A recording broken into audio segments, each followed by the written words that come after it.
His Excellency Mr. Stjepan Mesic, President of the Republic of Croatia. Your Excellency, you have the floor. Excellencies, Presidents, Prime Ministers, Ministers, distinguished participants of this truly fateful meeting, ladies and gentlemen, time is up, and now is the time to act. Not tomorrow, not the day after tomorrow, but today. The deplorable scenes from Copenhagen that we all could see on TV screens in recent days cannot be exclusively attributed to activities of minor groups wanting to vandalize and foment trouble. No, they are an ambiguous sign of the frustrations of ordinary people that are growing from day to day. The message that our people, our citizens, and our voters are sending us is this: this cannot go on, this shouldn't go on. My country, Croatia, is not one of the major polluters. Our greenhouse gas emission level is below the European Union average, and we don't belong to those countries that are already now feeling the direct and dangerous impact of the destruction of the environment and climate change. So why am I here? Briefly, to applaud the first steps in the right direction that we are witnessing at this conference, and to confirm my country's awareness of the need for a coordinated and binding agreement aimed at curbing climate change, which, should it continue, jeopardizes the existence of the human race and life on the earth. I'm here also to state that Croatia is already now actively working on alternative energy sources and on new ways of environmentally friendly energy production.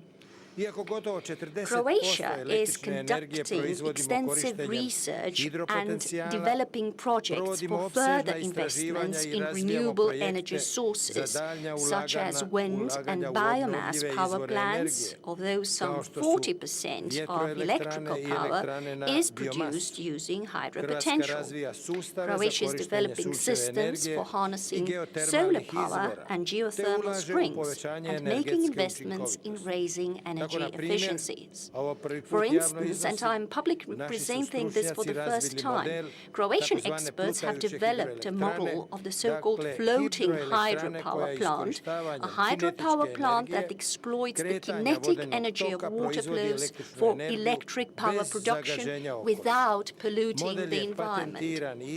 The model has been patented and tested, test results are positive, and the construction of the basic prototype model for batch production is presently underway. So much about what we do, and this is how we view matters. The Republic of Croatia applauds and endorses the adoption of a binding document of international law as a confirmation of all our efforts in the fight against negative impacts of human activity on the climate and aimed at curbing global warming.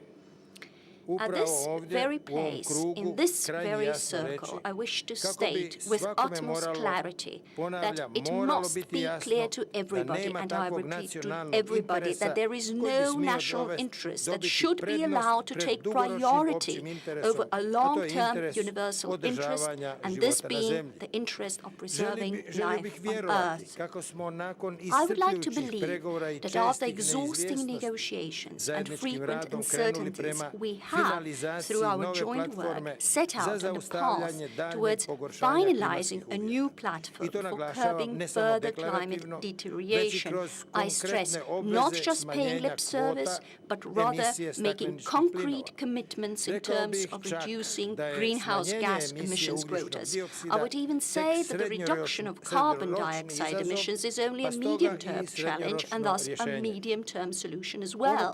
The right long-term solution solution is the alternative, the so-called green technologies, which the developed countries should share with the rest of the world. The Republic of Croatia is entering the post-Kyoto agreement, making a commitment to reduce emissions as much as it can, some minus 5%, and estimates that a great part of the energy demand of its future industrial development will be covered by investments in renewable energy sources and higher energy efficiency.